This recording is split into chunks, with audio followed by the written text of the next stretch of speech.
नमस्कार, बहुत स्वागत है।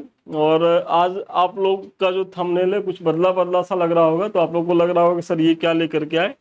लेकिन ये वर्तमान में बेसिकली परीक्षा के 2-3 दिन पहले आप लोग की बड़ी समस्या ये रहती है कि सर सब कुछ भूल गए, कुछ भी नहीं याद आ रहा है, क्या करें। तो ये जो भी जेन्युइन बच्चे रहते हैं उनमें ये घबराहट होनी लाजमी है। तो इसको लेकर के एकदम पैनिक में मत आइए, दहशत में मत आइए, क्योंकि आपने जो पढ़ा है वो परीक्षा में आएगा। अभी चूंकि बहुत ज्यादा, जैसे बहुत कम समय में बहुत ज्यादा आपने पढ़ने का प्रयास किया है, तो दिमाग जो है वो चोक हो जाता है। और ये हम लोग भी देते थे, तो हम लोग भी ऐसा फील करते थे। और पीटी में भी, मुख्य परीक्षा में ये होता था कि लिख करके आ पाएंगे कि नहीं आ पाएंगे, लेकिन विश्वास मानिए जब जाते थे तो पेन नहीं रुकता था। तो अगर आपने वर्ष भर ईमानदारी से परिश्रम किया है तो निश्चित तौर पे आपको डरने की जरूरत नहीं है। आप केवल धैर्य बना के रहिए और उस 3 घंटे में अपना बेस्ट देने का प्रयास करिएगा। आप निश्चित तौर पर भी पीटी पास कर रहे हैं। यहाँ कुछ हम और डिस्कस करेंगे, जो बच्चों की कुछ और समस्याएं होती हैं, तो आइए देखते हैं। तो सबसे पहले कि परीक्षा के 2-3 दिन पहले क्या करें। तो अभी क्या है कि बच्चे इस समय तो भूत की तरह पढ़ रहे होंगे, पढ़ना भी चाहिए, पढ़िए। लेकिन एक चीज जान लीजिए कि परीक्षा के 1-2 दिन पहले अगर आप ये सोच रहे होंगे कि हम 1-2 दिन में ही सब कर लेंगे, तो ऐसा कुछ नहीं है। इसलिए हमारा ये मानना है कि इस समय आप रिलैक्स करिए, जो भी चीजें आपने पढ़ रखी है उसी को रिवीजन करिए। नया तो आपको कुछ पढ़ना ही नहीं होता है इस समय। करंट की चीजें देख लीजिए, जहां से आपको लग रहा है कुछ डाटा हम भूल रहे हैं, मतलब आप मन में रिकॉल करिए। और जो चीजें आपको कहीं से दिक्कत आ रही है, तो अपना जो मैगजीन है, जो आपने नोट्स बनाया है, वहां से चीजों को देख लीजिए। तो कुछ नया नहीं पढ़ना है, केवल जो है जो आपने पढ़ा है उसी को रिवीजन करते रहिए, करंट अफेयर्स की चीजें देखते रहिए। और दूसरी चीज ये कि कितने क्वेश्चन अटेम्प्ट करें। ये तो बड़ा ही जो है गंभीर प्रश्न रहता है बच्चों का। और कई बच्चे हमसे प्रश्न ये पूछे भी हैं कि सर कितने प्रश्न जो है अटेम्प्ट किया जाए। तो देखिए, प्रश्न को लेकर के क्या है ना कि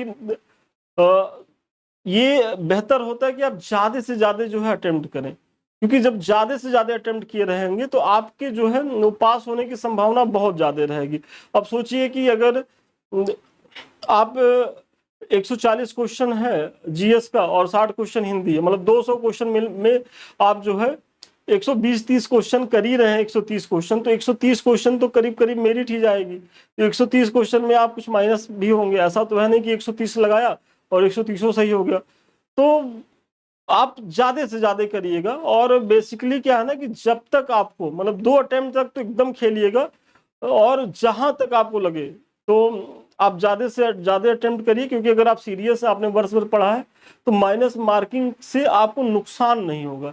लेकिन ये भी है कि जिस ऑप्शन में आप चारों नहीं जान रहे हैं, तो वहां तो कतई मत अटेम्प्ट करिएगा, पहली चीज। दूसरी चीज ये है कि पेपर की प्रकृति भी जो है वो बहुत डिसाइडिंग होती है। होता क्या है कि हम लोग तैयारी करवाते हैं, बच्चे भी तैयारी करते हैं, लेकिन आयोग कभी कभी आउट ऑफ बॉक्स जाकर के चीजों को कर देता है। तो ऐसी स्थिति में आपको जो है अपने स्वविवेक का प्रयोग करना है।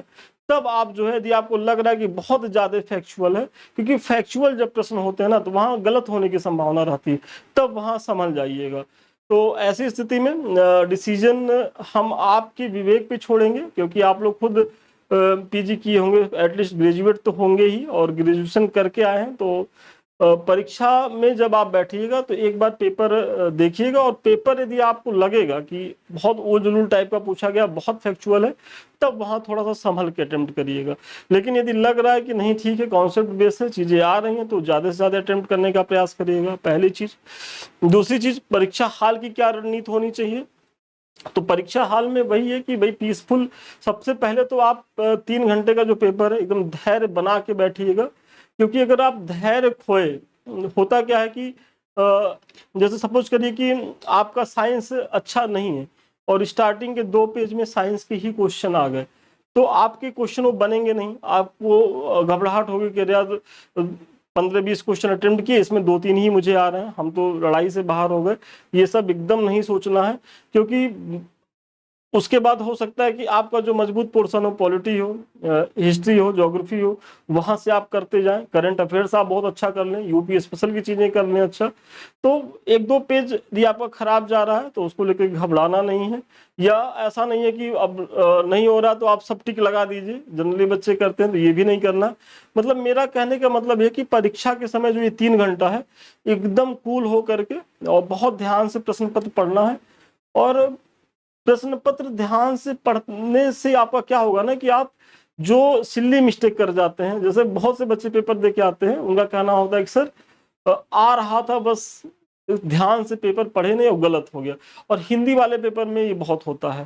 तो और जनरली यहाँ भी अगर 140 क्वेश्चन जीएस में है तो 4-5 ऐसी गलतियां अच्छे बच्चे कर जाते हैं, और वो तब भारी पड़ता है जब उनका आता हुआ क्वेश्चन न पढ़ने की वजह से गलत कर जाते हैं। ये काम नहीं करना, पेपर खूब ध्यान से पढ़ना है। और एक काम आप लोगों को और करना है कि पेपर पूरा अटेम्प्ट करना है। मतलब ये नहीं है कि स्टार्टिंग में आप 1 घंटा मतलब 1.5 घंटा आप 85 क्वेश्चन करें और उसके बाद 1.5 घंटे में आप जो है 100 क्वेश्चन करिए। मतलब स्पीड बनाए रखिएगा, घड़ी देखते रहिएगा। और कहीं अगर किसी प्रश्न में आप फंस रहे हैं तो वहां समय नहीं देना। मतलब एक बार जो है सरसरी निगाह से, मतलब जहां जो जो क्वेश्चन आ रहा है तो पूरा प्रश्न 140 प्रश्न करते जाना है। उसी तरीके से हिंदी के भी जो प्रश्न होंगे उसको भी कर लेना है, और उसको जो है गोला भी उसका भर लेना है। क्योंकि जनरली क्या है कि बच्चे करते क्या है कि करते रहेंगे और जब लास्ट में 10 मिनट 15 मिनट बचता है तब वो गोला भरने की तरफ जाते हैं। ये रणनीति गलत है, क्योंकि उस समय क्या होता है कि आप इतने प्रेशर में रहते हैं तो आपसे गोला भी गलत भरा जाता है। तो पहली रीडिंग में जितना भाई जो आपको आ रहा होगा पहली रीडिंग में टिक करिएगा और उसको भर लीजिएगा, और दूसरी रीडिंग में जो जहां आप कंफ्यूजन होंगे या जो आप टिक लगा रहे होंगे उसको टिक लगाते जाइएगा और गोला फिल करते जाइएगा। तो ये रणनीति अच्छी है, क्योंकि जब आप पूरा पेपर पढ़ लेंगे तब आपको कुछ ऐसे भी क्वेश्चन होंगे जो उलझाऊ होंगे, आप वहां समय मत दीजिए, आगे बढ़ जाइए। मतलब आसान आसान क्वेश्चन जो है वो आपके गलत नहीं होने चाहिए, वो आपके सही होने चाहिए। जो उलझाऊ हैं यार वो तो सबके लिए उलझाऊ हैं, कोई आपके लिए तो है नहीं। तो इन सारी चीजों को ध्यान रखना है। मतलब बहुत कूल होके रहिएगा। 2-3 दिन इधर जो है अब बहुत एक्स्ट्रा पढ़ने की जरूरत नहीं है। परीक्षा में ज्यादा से ज्यादा अटेम्प्ट करने का प्रयास कीजिएगा, लेकिन उस पर शर्त ये है कि यदि परीक्षा में प्रश्न पत्र बहुत ज्यादा फैक्चुअल आता है तो थोड़ा सा संभल के लगाइएगा। तो ये सारे सुझाव हमारे द्वारा हैं। तो चलिए, बहुत शुभकामना है, खूब मन से दीजिए और एकदम चिंता मत करिए।